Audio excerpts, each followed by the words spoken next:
नमस्कार। मैं आज बात करने वाला हूँ कुछ शब्दों और उनकी यात्राओं के बारे में। एक शब्द है मैं पढ़ते आए हैं त्रिकोणमिति में, साइन थीटा और कॉस थीटा। अब साइन और कॉस के हम अंग्रेजी भाषा में देखें तो इन दोनों शब्दों के कोई अर्थ नहीं है, लेकिन इन दोनों शब्दों ने एक लंबी यात्रा तय की है और उस यात्रा की कहानी शुरू होती है भारत से। गुप्त काल भारतीय इतिहास का स्वर्ण काल कहलाता है। इस काल में अनेक प्रख्यात गणितज्ञ हुए, उनमें आर्यभट्ट और ब्रह्मगुप्त प्रमुख हैं। इन्होंने अनेक गणितीय ग्रंथों की रचना की, जिनमें प्रमुख रूप से आते हैं सूर्य सिद्धांत और ब्रह्मस्फुट सिद्धांत। भारतीय गणितज्ञों ने वृत्त और उसकी जीवा में एक संबंध स्थापित किया और बताया कि वृत्त की परिधि के किन्हीं दो बिंदुओं को मिलाते हुए यदि एक रेखा खींची जाए तो उसे ज्या अथवा जीवा कहते हैं। इसको ज्या अथवा जीवा कहने के भी कारण है। यदि हम वृत्त के उस शेष भाग को मिटा दें तो जो शेष आकृति बचेगी वह ठीक धनुष जैसी होगी, और धनुष की जो चाप होती है, जो डोरी होती है, उसे संस्कृत में ज्या या जीवा कहा जाता है।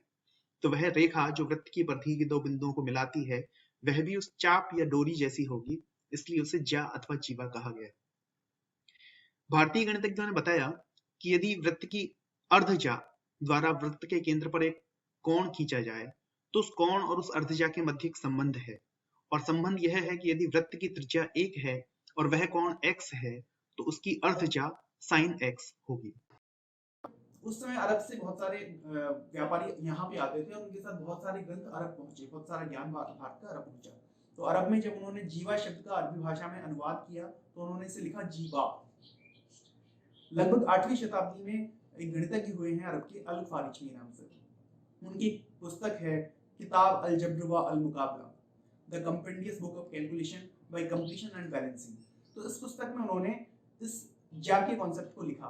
और अरबी भाषा की विशेषता है, अरबी भाषा में जब किसी शब्द को लिखा जाता है तो उस शब्द के स्वरों को हटा के उसके संक्षिप्त रूप से व्यंजनों को लिख दिया जाता है, और पढ़ने वाला जो उस शब्द को पढ़ता है तो वह उस भाषा के मानकों को समझते हुए उन व्यंजनों को अपने आप समझ लेता है और उस पूरे शब्द को पढ़ लेता है। तो उन्होंने जीवा शब्द जो था, जीवा से संस्कृत अरबी में ट्रांसलेट किया था, जीवा जो शब्द था उसके स्वरों को हटा के उन्होंने संक्षिप्त रूप उसका एब्रीविएटेड रूप अपनी पुस्तक में लिखा, जिब, यानी जय और बै की ध्वनि। अब जो यूरोप था वो लगभग 1000 सालों तक ईसाइयत के बाद से उसका विज्ञान से नाता टूट गया था। जो खोजें हो रही थी, जो दार्शनिक प्रगति हो रही थी, वो उससे थोड़े से परांगमुख हो गए थे और धर्म के अंधकार में डूब गए थे। लेकिन 13वीं-14वीं शताब्दी में यूरोप में पुनर्जागरण होता है और यूरोप के अनेक लोग अरबी ग्रंथों का लेटिन में अनुवाद करते हैं। लेटिन उस समय की यूरोप की पढ़ने की और पढ़ाई की भाषा, अध्ययन की भाषा है। जैसे संस्कृत प्राचीन काल में भारत में अध्ययन की भाषा थी, ज्ञान की भाषा थी। तो लेटिन भाषा में अरबी ग्रंथों का ट्रांसलेशन हो रहा होता है। तो एक विद्वान होते हैं रॉबर्ट ऑफ चेस्टर, वो उन्होंने कुरान का भी अरबी से लेटिन में ट्रांसलेशन किया था। तो उन्होंने ही अल फारिजी की पुस्तक किताब अल जब्र व मुकाबला का भी लेटिन में ट्रांसलेशन किया। और जब उन्होंने लेटिन में ट्रांसलेशन किया तो उनके सामने एक वर्ड आया, एक शब्द आया, जिब। उन्होंने इस शब्द के पूर्ण रूप को, क्योंकि वो अरबी भाषा से इतना गहरा रूप से परिचित नहीं थे, तो उन्होंने समझा कि यह शब्द जो जिब है वह जेब का संक्षिप्त रूप है। जेब आप जानते ही हैं, हिंदी में भी हम जेब शब्द को काम में लेते हैं, जिसका अर्थ होता है पॉकेट, जेब। तो जेब शब्द का संक्षिप्त रूप है। उन्होंने जब इसका लेटिन में ट्रांसलेशन किया तो लेटिन में जेब को कहा जाता है, पॉकेट को कहा जाता है साइनस। तो उन्होंने इसका ट्रांसलेशन किया साइनस। और 18वीं शताब्दी में जब शब्दों का मानकीकरण हुआ तो एक विद्वान थे लियोनार्ड यूलर।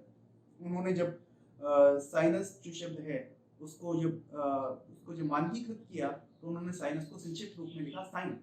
इस तरह से भारत का जीवा शब्द अरब में बनता है जीवा, और इसका मिस ट्रांसलेशन लेटिन में होता है साइनस, और अंततः बन जाता है साइन। दोस्तों, यह शब्दों की यात्रा आपको कैसी लगी? अनेक सारी ऐसी चीजें हैं जो कालक्रम में परिवर्तित हो जाती हैं, हम पहचान भी नहीं पाते कि उनका वास्तविक स्वरूप क्या है।